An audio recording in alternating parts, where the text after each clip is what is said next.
tuned for our 100 hours non-stop coverage on Prime Minister's very important meeting on various facets to the USA. Let me also go across to Ambassador Anil Trigunayat, former diplomat, joining us on the show. Pathikarat Pine, geopolitical analyst, security analyst, also with us. Ambassador, let me come to you first up, and let's focus on the Quad versus AUKUS issue. Is AUKUS complementary, supplementary to the Quad's objectives, or does it really undermine the Quad as it stood?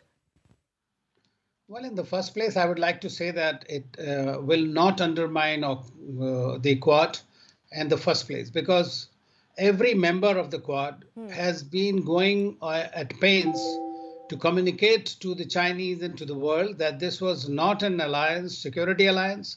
It was not against China. So therefore, it takes the heat off as far as that particular dimension of strategic imperatives are concerned. Even though if we were to talk about Malabar exercises, interoperability, security agreements already bilateral by US with all the other three countries, I think that the security should not be only seen in the sense of the military security.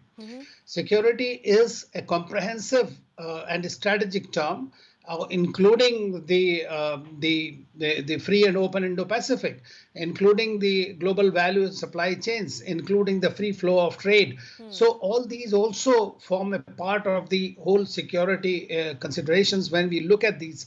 So therefore, I don't think it is going to subvert in any way. Secondly, in my view, it also provides India, as far as India is concerned, a certain leeway, I would say. Number one is that we are the only country which has been maintaining very openly that this was not against China. We are looking at an inclusive Indo-Pacific. We only want China to follow the rules, international rules of the game. And this is what we have done at the UNSC summit, also maritime security, as you know, in which China was there. But then this statement was passed, which India passed, a presidential statement. So I think throughout India has been saying that we are not aiming it against China. Implicitly, yes. Every country has to protect itself, has to find. So I like how you put it. You said that the AUKUS actually takes the heat off Quad, because China was not very happy with the Quad either, but now maybe it will focus a little bit more on AUKUS. Let me also bring in Pathikarat Pine here. Pathikarat, what do you think will be the big focus for India to drive through the bilateral between India and US?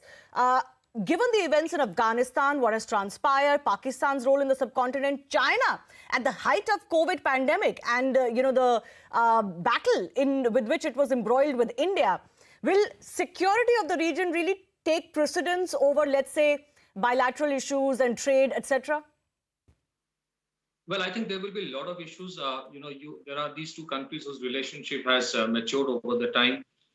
And like two mature, countries, there will be areas of divergence and convergence. Convergence would invariably be on issues such as China or issues related to developing a resilient supply chain. Even though there is a convergence on the issue that there is a problem with the Afghan region, the issue again is that the problem today is the mess that has been created by United States. So I don't know, perhaps that, behind the optics in front of the camera, there is a possibility, even though the Indian diplomats are very polite and the political leadership, when they'll speak to the Americans, will be very polite. But certain things will be, told to them that what happened and the mess that has been left behind, the implications of those mess on India sooner or later, it's all well known. Pakistan remains a bone of contention, because even though on the face of it, the Americans keep on saying that Pakistan is a cause of worry. But in the last 20 years, they know, from Kunduz airlift in 2001 to the Kabul takeover, there is a complete imprint of what Pakistan has done. And yet we see reluctance on the part of the Americans to take a strong stand against the Pakistanis, in spite of successive American establishments coming and saying that Pakistan is nothing but a snake in the backyard, and that they have done nothing but giving betrayal and deceit. Yet we find that, including this Biden administration, we don't see them taking a very strong stand on the issue of Pakistan. On China also, we find a little bit of vacillation happening. There is lack of clarity. If they actually want to engage with China, they also at the same time define China as an adversary. So whether China is a competitive ally or a competitive adversary, that has to be defined. On issues of, there are 3-4 issues where there can be some progress. Defense is one area, defense deals. United States want more defense deals to happen with India, there is a possibility of a follow-on order, maybe announced or maybe announced later on. But some work will happen on C-130J, follow-on order for six more PA-type Poseidon. Some air defense systems that America wants to sell called NASAMS. These things are there, but there's the issue of transfer of technology. The Predator drones that India wants to buy, India is a little concerned about the price, which is very prohibitively expensive, and the issue of transfer of technology. Then there is something called the end user monitoring agreement. Remember, both the leaders are democratic leaders. They have to create jobs in their own countries. So while America would want more of trade to happen, that means exports happening from United States to India. India would want more of FDI to happen. There are issues of trade. America would want the agriculture market, the poultry market to be opened up. Prime Minister Modi has been very, very strict on that because it impacts the livelihood of hundreds of millions of Indians. Then there is the issue of data security. We want the data security laws in India to be very strong, a little more stronger. The major e-commerce companies don't want that to happen. Major social media companies, all based in the United States, don't want that to happen. That is also an issue. So there's a number of issues are there. No, Some as would have expected, of course, there are myriad issues. But I want to go across to Ambassador Anil Trigunath one more time. On the tangibles on Pakistan, I mean, from the meeting with the Vice President, Kamala Harris, we are being told that she, suo motu, brought on the role of Pakistan. Has that set the tone of the bilateral between the two premiers? And is there anything tangible that India can hope for against Pakistan or anything that is pro-India in this context?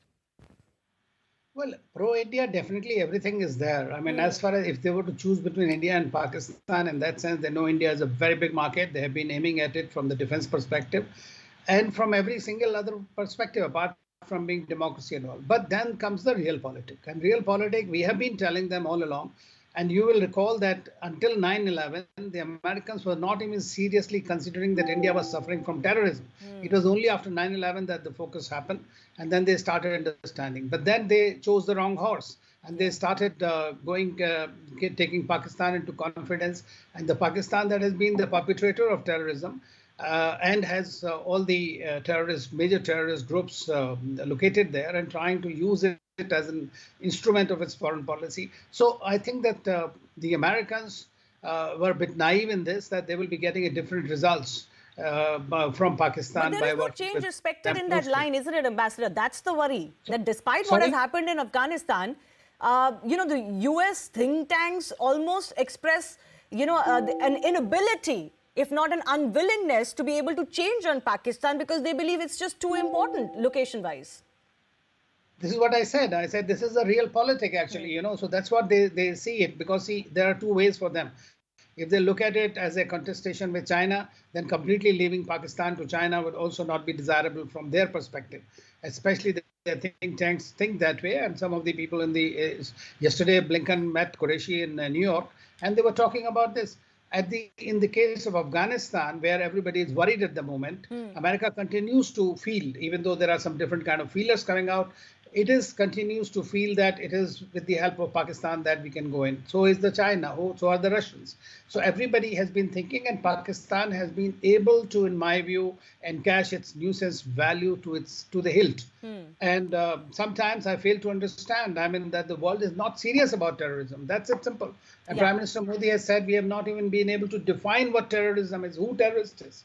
So good terrorists and bad terrorists as well, as is playing out with Taliban coming to power with the backing of the US in Afghanistan too. Let me just give a final word to Pathikrit also. We continue to engage. We know the US understands where India is coming from. We know the realpolitik that Ambassador is talking about. But what can we tangibly look at to get in terms of this support in the region versus the now AFPAK situation for India? Well, I think, two things will happen for sure. Some defense deals, some contract manufacturing might shift to India because India has allowed 100% FDI in contract manufacturing, robotics, semiconductors. A lot of collaboration might happen. So far as AFPAK region is concerned, tensions will remain very, very strong. India is perhaps simply not happy with what has happened. Let me tell you 2 points, Shivani. Number one, it would have been impossible for Pakistan to use the air power in Panjshir to destroy the resistance force without some kind of a tacit or a discreet approval from somebody in the United States. Secondly, for what reason the Americans left behind that large arsenal of weapon systems to be taken over by Taliban, which the Americans could have given simply to the resistance force. They did not do that. And this large arsenal of weapon systems, in addition to the narcotics, are the things which the Taliban would now export to everybody else, including the terrorists who are operating in POK region and attacking India. So these are the concerns. And I don't know, as the diplomats, also the former person, the person who spoke before me, also very, very nicely,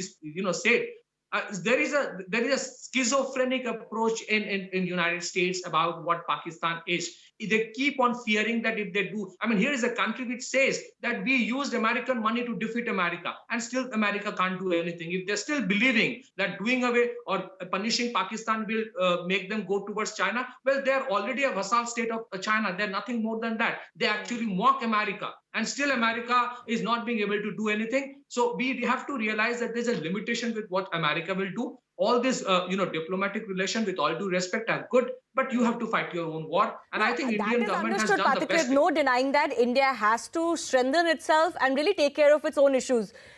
So we don't want America to fight our war. The least we expect is that America stops aiding or enabling Pakistan in what it is able to do. That's the problem. And a lot of the money. We cannot expect that either, Shivani. We cannot expect that either. Okay, all right. Then I don't know what changes. But I do thank both of you for joining us. We'll continue to, of course, look at this very, very closely. What can really India look forward to when it comes to this bilateral engagement?